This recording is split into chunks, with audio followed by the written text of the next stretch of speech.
Let's start with this question.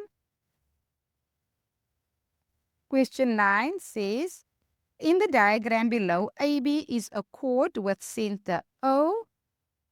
So you prove the theorem. So this is a formal proof, that says if M is a midpoint, then OM is perpendicular to AB.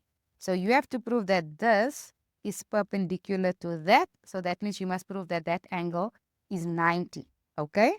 So this is a formal proof. You must actually study this. So step number 1 is you must do a construction.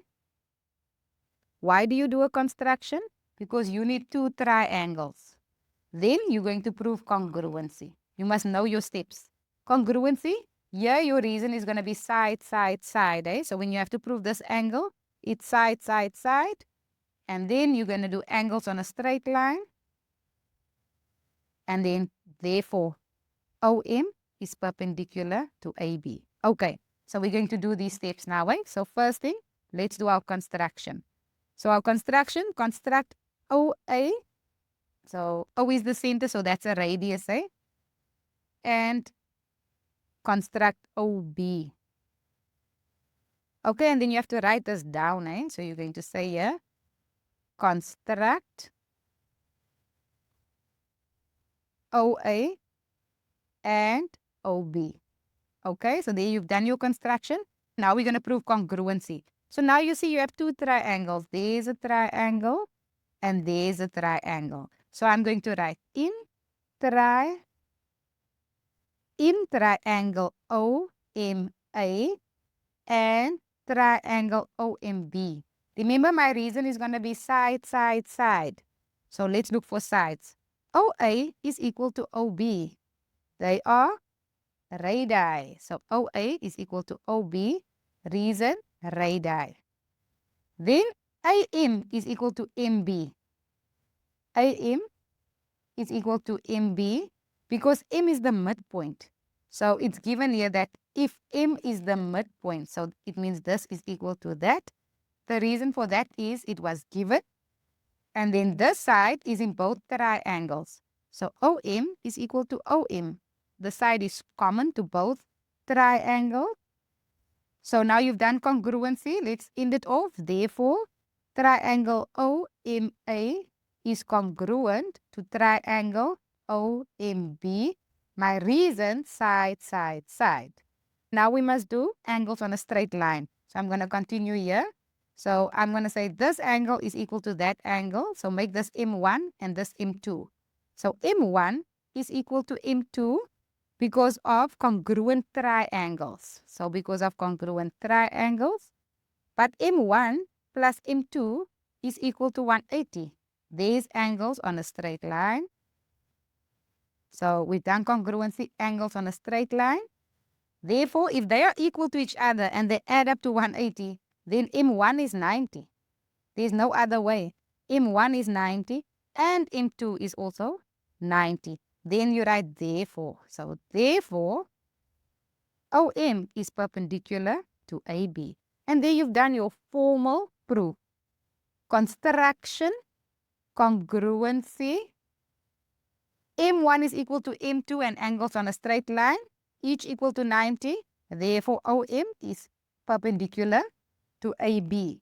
Okay, let's see how do they mark this. So the first mark you get is for your construction.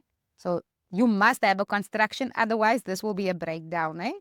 Then you get a mark for congruency, proving the congruency here with the reasons. So there you get a mark.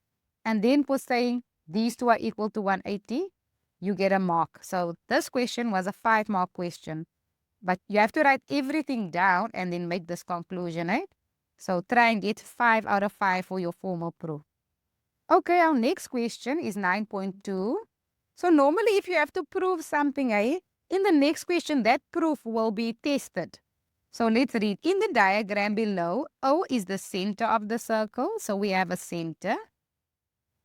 Okay. And then AD is equal to BD. AD, oh yeah, it says here, it's shown. And then OB is 20 millimeters. OB is 20 millimeters. So this one is 20. AB is 24 millimeters. So this whole AB over here, this whole line is 24. Okay, first question, calculate the length of DE. So 9.2.1, calculate the length of DE. So this is DE.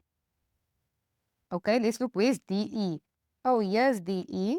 So let's highlight. This is DE. Okay, so how are we going to get the length of DE? So I see DE is on OE. Do you see? That's all OE. O to E is a radius. So maybe I can work out the length of the radius. But I have the length of the radius.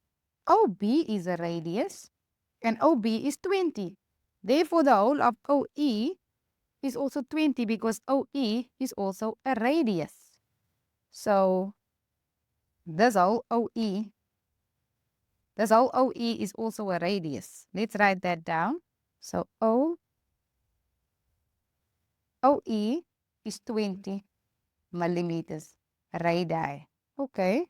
So this whole OE is 20. Does that help us? Not really. Okay, let's see. To get DE, we need this part. We actually need OD over there. We need that part. That part is in this triangle. Do you see this triangle? But is this a right angle triangle? Yes, it is. But we first have to prove why it is, eh? So this is 90. So angle ODB is 90. You have to say that, eh? Why? Because line from center bisects the chord. Okay? So when the equal signs are given, it bisects the chord. So there we have a right angle triangle. We can do Pythagoras. But we first need to know what this side is there. So if this whole thing is 24, then this is half of 24. So DB is half of 24, which is 12 millimeters. Why? It was given. Okay. So now this is 12 and this is 12. So I'm going to take that triangle out for you. Triangle ODB. OB is 20, DB is 12, and this is 90. So I'm going to use Pythagoras to work out OD. So I'm going to write OD squared is equal to OB squared minus DB squared. Pythag. OB is 20, DB is 12, and I get my OD to be 256. OD squared. OD is then the square root of that, and I get OD to be 16. So now let's go to our diagram. So this is 16. That means this is 16. But we do know that this whole OE is a radius. We said that's 20. So let's take out this line. I just want to show you. If O to E is 20 and O to D, here's this part over here is 16, then this part over here is 4 because this plus this must give me 20. So now I'm going to write that, eh? I'm going to say they ask for DE. I'm going to write DE, this part over here, is the whole 20 minus the 16 we worked out, and that gives me 4 millimeters. And that's how you would do that question. Let's see how they mark this question. So you get a mark for this angle is 90 and line from center bisects the chord. Then you get a mark for using Pythagoras. Then you get a mark for getting your 16. And then you get a mark for saying 20 minus 16 is 4. And that was for 4 marks. Okay, on to the next question. Can you see I filled in my missing information? 9.2.2, calculate the length of FB. So FB is this line over here. This is FB. So they want the length of that side. Okay, so first I'm going to check, isn't that side in a right angle triangle? So let's look. So we proved already that this is 90. So I see the right angle triangle. This is our right angle triangle. It's this, and there's FB. Okay, there's my right angle triangle. I have I don't have enough information. So, okay, let's see. I know from O to D is 16 units. So that's 16. Then I know from O, that's the center, to the circumference, that's a radius. And if this radius is 20, that's a radius, then this radius is also 20. So I'm going to take out that triangle. Let's take it out. This is 90. This is F. This is D. This is B. FB, I don't know. DB is 12. Then this FD, so this whole FD is 20 plus 16, which gives me 36. So I'm going to use Pythagoras now and work that out. So let's write that down. Whatever I said now, I'm going to write it down. I'm going to say OF is also 20 because that's a radius. Then I'm going to say therefore FD is 36. Okay?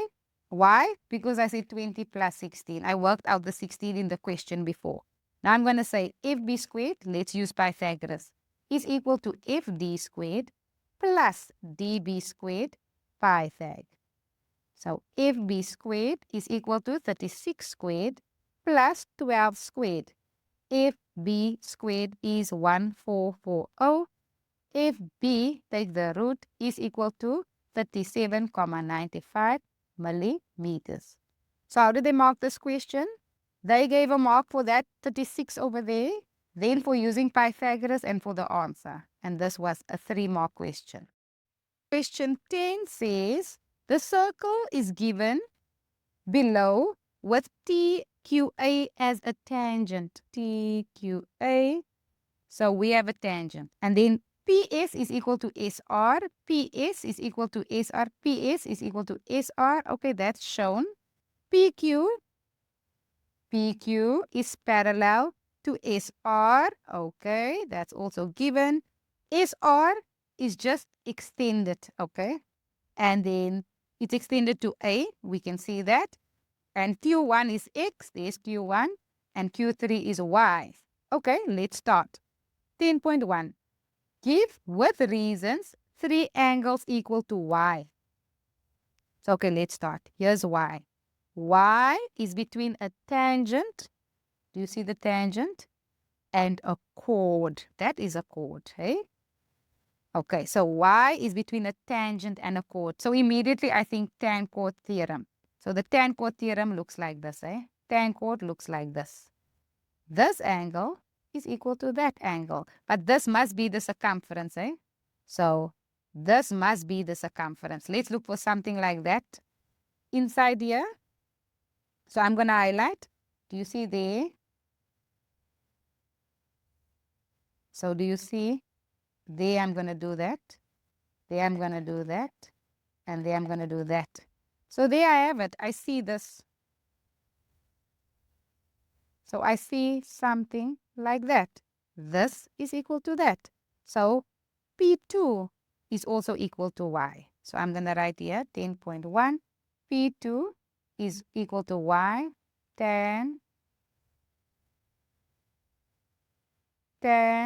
chord theorem. Okay, let's see if we can see something else. Okay, so let's see. We have parallel lines, and you know with parallel lines, if you have a Z like that, and this is parallel to that, then these two angles are alternating angles. So do you see something like that? I see it. You see there's a parallel line, there's a transversal, there's a parallel. So there is a Z. So do you agree R1 is also Y. So R1 is also Y. Alt angles, and which lines are parallel? Just read there. PQ is parallel to SR. Okay, I need one more angle. I see an isosceles triangle. Do you see it? So there's an isosceles. There's the isosceles triangle because this is equal to that. So the base angles are the same. So this Y is equal to that. So P1 is also Y. Angles opposite equal sides. Okay, and this was for 6 marks, eh? So let's mark. P2 is why? The reason. R1, the reason. P1, the reason. And that's how you would get 6 marks for that question. Okay, next question, 10.2 says, prove that R3 is equal to X. So we have to prove that this angle is equal to X. Okay, let's take this out. Why would that angle be equal to X? Now, with geometry, you can't just say this is X because you have a reason. You have to start somewhere else. So you must start here with the fact that this angle is X. So the fact that this angle is X, we must start from here. Eh? So X, do you see it's also by the tangent? So X is also between a tangent and this chord. Okay? So I'm going to do it on the side again for you. If you have a tangent and there's a triangle like that, then this angle is equal to that angle. But this point must be on the circumference, eh? And this must be on the circumference and this. All 3 vertices of this little triangle should be on the circumference. So let's see if we see something like that. So do you see if I just make this triangle like this, circumference, circumference, then R2 is equal to X. So R2 is equal to X. This R2 is equal to X because this angle is equal to that angle. So let's write that down. R2 is X, tan cos theorem. So we haven't answered the question yet. We haven't proved that R3 is X, but we know that R2 is X. Okay, so now I'm going to park and look, why would R3 be X? So let's see. So we still can't get to R3, but R2, look at R2. R2 is in a triangle.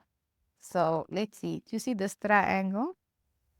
Do you see this triangle over here?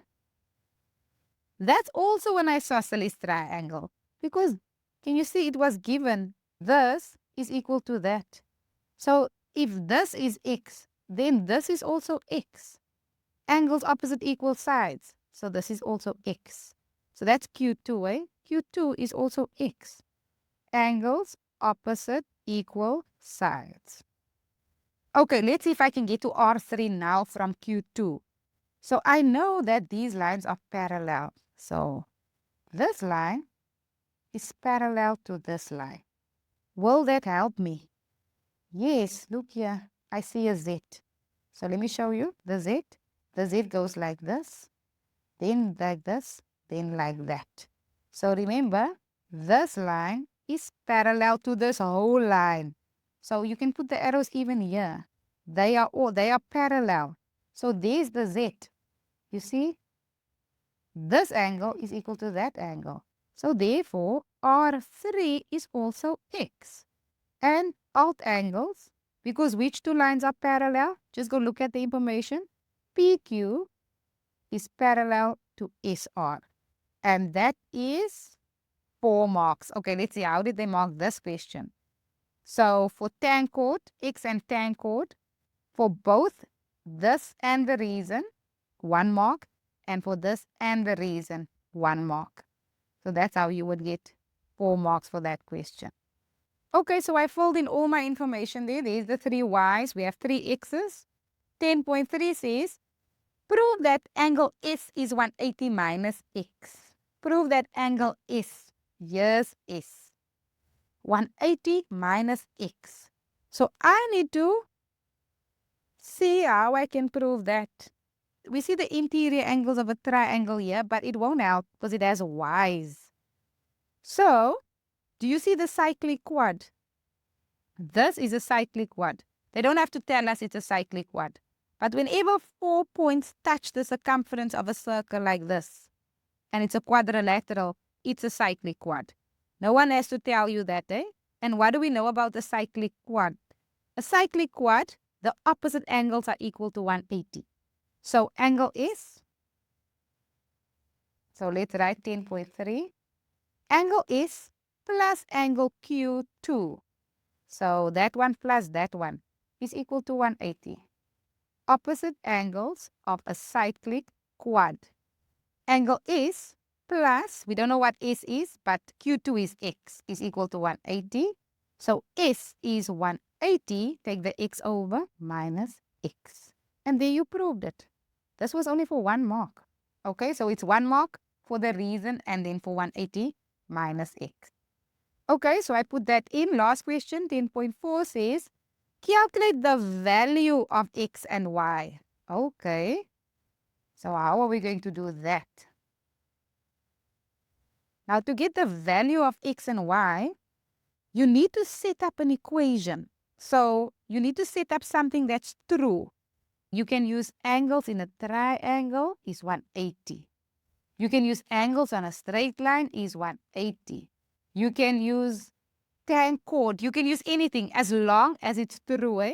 You see all these angles are on a straight line. Q1 plus Q2 plus Q3. They are on a straight line. That's true. We can write that down. So I'm going to say Q1 plus Q2 plus Q3 must give me 180 angles on a straight line. Okay, Q1 is X, Q2 is X, Q3 is Y, 180. But now I have X and Y. Okay, we're not going to panic. We're going to say like terms. So this is 2X plus Y is 180. And now I'm stuck. So now I'm going to pause because I have 2 variables. So I can't solve X or I can't solve X and I can't solve Y. But I know when you have 2 variables, you can do simultaneous equations. Let's call that equation number 1. Now we have to come up with something else. I can use this. Look there. That's something different. So let's see. Can't I write that down? So I can write down angle S plus angle P1 plus angle R1 must also be 180. Angles in a triangle. S is 180 minus X plus P is Y, R1 is Y, must give me 180. Okay, let's do like terms. So this is 2Y minus X is equal to 180 minus 180 because I'm taking this 180 over. So 2Y minus X is 0. And they have 2 variables. I'm stuck. Call this equation number 2. Now forget about geometry. Do simultaneous equations. So there's equation number 1. There's equation number 2. Okay? So how do you do simultaneous equations in paper 1? You make X or Y your subject. So I'm going to take this one and I'm going to make X my subject. So I'm going to take X to that side. X is equal to 2Y. Okay? So now I'm going to sub this. We call this equation number 3. Sub this into equation number 1. So let's write equation number 1 down. This is equation number 1. Then I'm going to replace every X with 2Y. So 2, there's an X. 2Y plus Y equals 180. So let's go on. This is 4Y plus Y equals 180. 5Y equals 180. Y equals divide by 5, divide by 5. I get my Y to be 36. 36 degrees, Then I'm going to take my Y is 36 and sub it into this equation. So 2Y is equal to X. So 2 times 36 is equal to X. Is equal to X. So X is 72. Okay. And there you solved it. So that one was a little bit tricky. But yeah, if you have X and Y's, just remember, come up with 2 equations and solve simultaneously. Okay, for setting up the equation, that's a mark. For setting up that equation, that's a mark. Then, for making X or Y your subject, that's a mark. Then for subbing it in, you see here you subbed in, that's a mark. Then for this answer and for that answer. And that's how you would get 6 marks.